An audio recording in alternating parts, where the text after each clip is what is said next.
Look at the charts. Bitcoin has officially dipped below $70,000, a level we haven't seen since the pre-Trump era of 2024. The easy money hype of last year is evaporating, and it's taking the meme coin millionaires with it. Why is this happening now, in February 2026? Because the market is undergoing a professional cleansing. The Federal Reserve, under the incoming leadership of Kevin Warsh, is signaling a liquidity drain that is starving speculative assets of their oxygen. The AI spam is gone. The Bitcoin crash is here. And if you're still holding 100% hype coins, you are standing on a sinking ship. But here is the good news. While the slop is being washed away, a new $2 trillion asset class is quietly taking its place. Today, we're talking about the transition from speculation to utility. I'm going to show you why the Warsh era favors the boring, the backed, and the real. It's time to move your money into utility crypto before the May transition. Let's get into the data. To understand why Bitcoin fell from its $126,000 highs to under $70,000, you have to understand the man who is about to take the keys to the world's most powerful bank, Kevin Warsh. In May 2026, Jerome Powell's term ends. President Trump has nominated Warsh to lead the Fed, and the market is terrified for one specific reason: discipline. For years, the Fed has been the lender of last resort, pumping trillions into the system whenever things got shaky. Kevin Warsh doesn't believe in that. He believes in balance sheet normalization. In simple terms, he wants to suck the excess money out of the economy. This is what we call the liquidity drain. Crypto, more than any other asset class, runs on liquidity. When dollars are plentiful and cheap, people gamble on Pepe, Doge, and AI-generated moonshots. But when the Fed chair says the party is over, that speculative money is the first to leave. We saw over $1 billion in liquidations in just 24 hours this week as Bitcoin broke support. But here is the Dishku insight you won't hear on the hype channels. Warsh isn't anti-crypto. In fact, he's a proponent of institutional-grade digital assets. He has a nuanced history of supporting tokenized systems that actually work. This is the shift from speculation, hype, to utility, production. In a Warsh Fed, the market will no longer reward vaporware. It will reward assets that have real-world utility. This means the Great Purge isn't just a crash, it's a filter. It's filtering out the gambling and forcing capital into projects that have a reason to exist beyond a catchy ticker symbol. If you're waiting for a meme coin summer in 2026, you might be waiting forever. The smart money has already left the building, and they've moved into something called RWAs. So where is the money going? It's moving into Tokenized Real World Assets, or RWAs.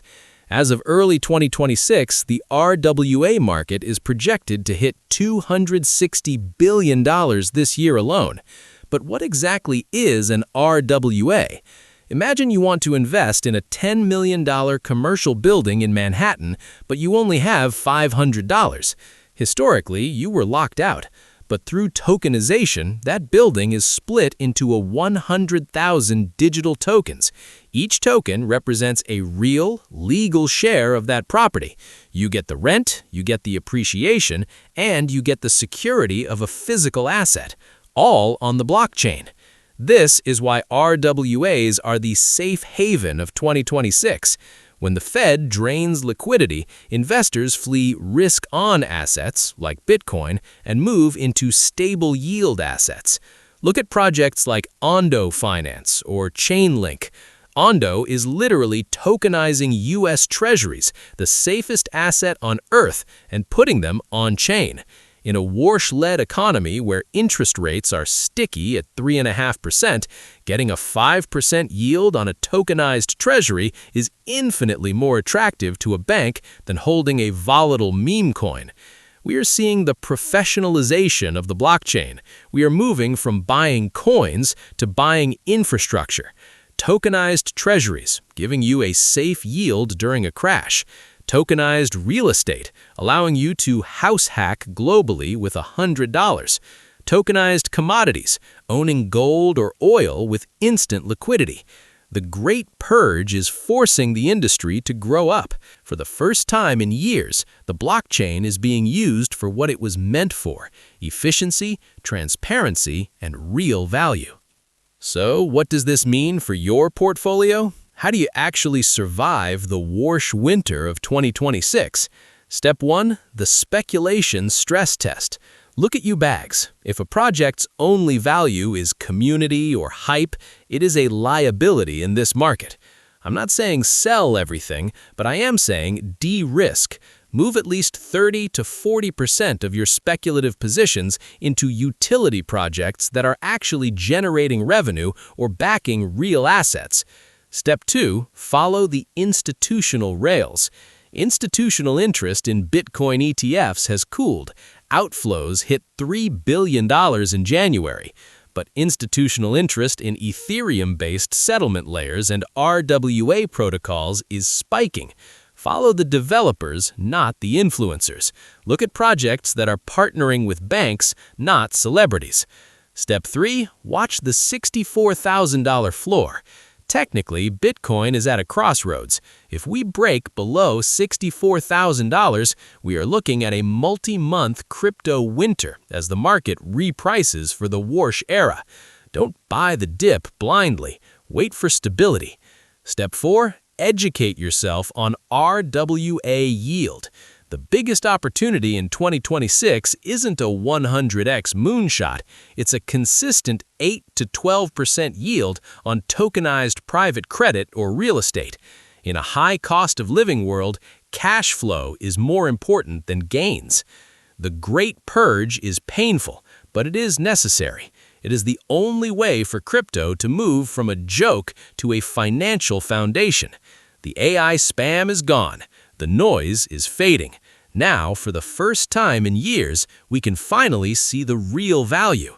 The Warsh Fed is coming in May. You have 3 months to get your house in order. Don't be the person holding a ghost when everyone else is holding a brick. The game has changed, but the opportunity is bigger than ever. If you want to stay ahead of the Fed and the Purge, hit that subscribe button. I'm tracking the RWA migration every day so you don't have to. Drop a comment. Are you a utility investor or a hype gambler? Let's talk about it. See you in the next one.